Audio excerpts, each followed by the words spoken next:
Hey, this is David. First of all, thank you. Thank you so much for all the messages that I received since the last video. It truly meant a lot to me. Yeah, thank you very much.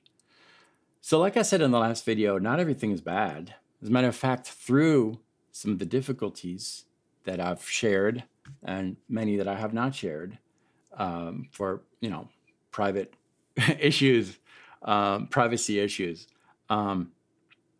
Through all that, there is tremendous peace and joy. And one of the means in which I've received that was to go back to the things I absolutely love doing. Besides teaching, even more than teaching, my very first love, which is what brought me to this, is writing music. It's my favorite thing to do in the whole world. And I wanted to share with you something. I'm using this new guitar. This is a Vola Oz guitar that I got last week. I'm so excited about it. You know how I love Vola, and I have a couple over there, but this one is special because it's got a new neck, a thinner neck, which I needed for this particular project. So let me show you and talk to you a little bit about this. This it has to do with my very first album, this one right here, Deep Inside the Mind, which I released, I don't know, 13 years ago. But the songs on there are old. I wrote this when I started writing it when I was 18, and I finished it when I was 21. So it started as demos and things like that. Eventually recorded it with some friends and back in France, where I'm from. And I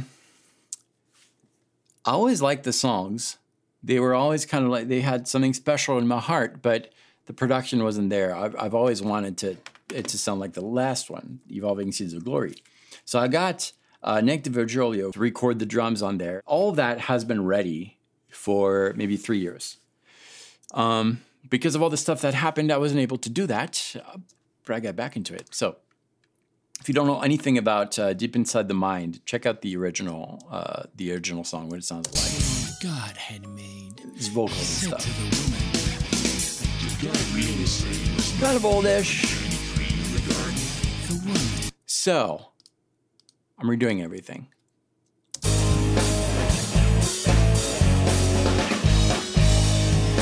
But there's this one part I wanted to talk to you about. I find it really interesting. This part, by the way, melodic thing, that was not started from here. It's the thing that I preach all the time in my videos. I had the guitar down, and I just went on walks with what I had recorded, the backing tracks. I try to imagine, what kind of theme could I have? And I heard it. I can't sing it, but I had it. And I went back to it, and eventually I was able to figure out what I wanted to hear on there, and it turned out like this.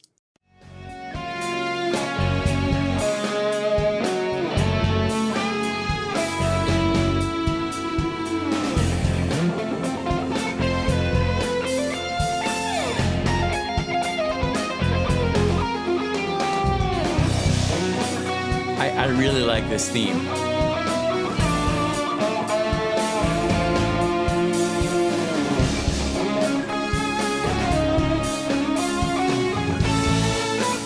But there's that part that I want to tell you about. I had this.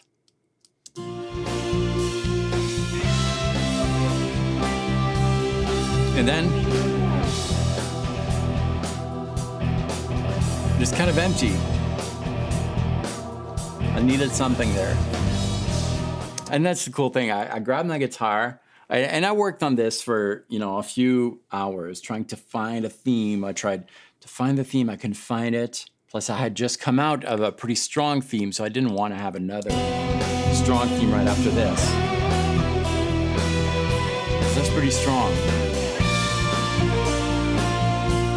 I wanted a big contrast. And I picked up my guitar and I played this.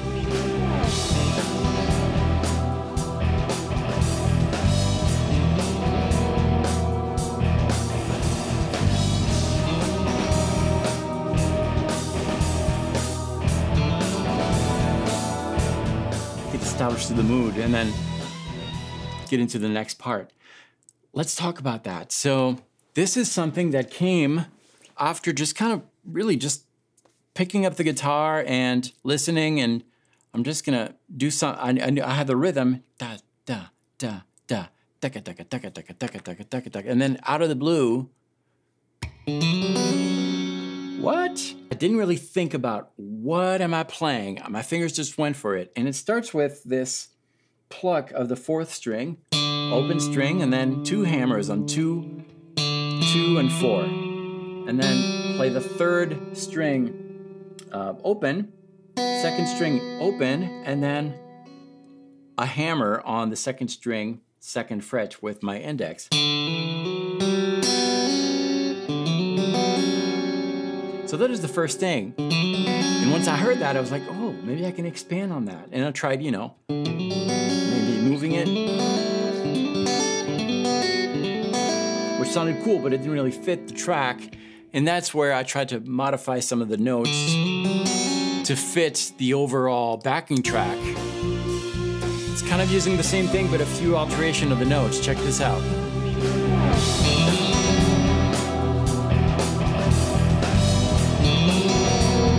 Tricky, I'll show you in a second.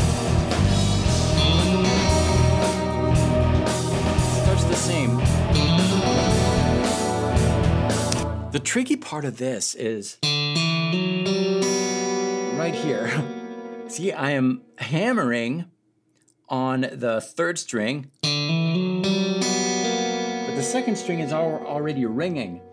And when you're hammering on between the 4th and the 1st string, and you want to have that 2nd string keep ringing out. Well, my finger's kind of fat. Sorry about that. It's kind of fat, and it really needs to hit this 3rd string without accidentally touching the 2nd, because it's going to mute it.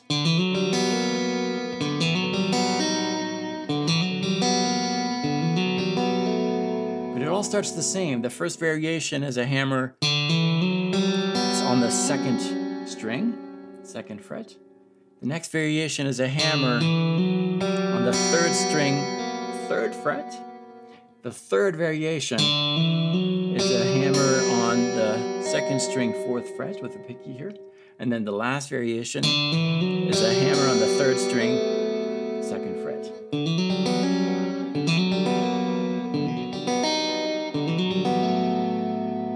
The reason I'm telling you this is that I'm so excited. I'm so excited about writing music again, just like a kid.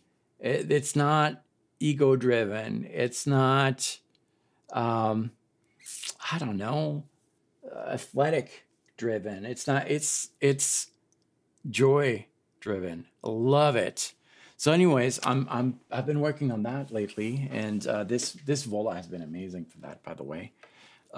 The thin neck makes a big difference, especially in some of the parts.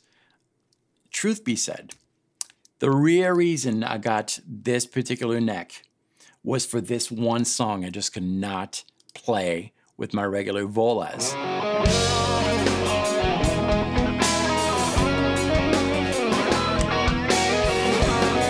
Right here. I just couldn't get it. That particular part, I just couldn't get that. And still, when you unmute it, it sounds kind of off, but that's the part that I got this vola for.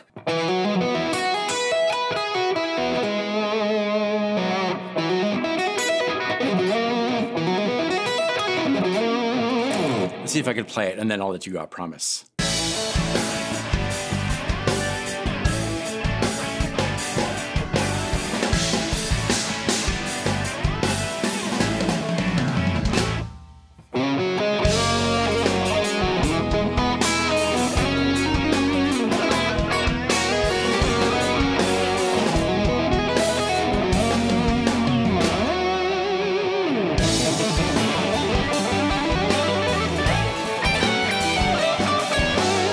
Yeah, I messed up, but anyways, good time to let you go.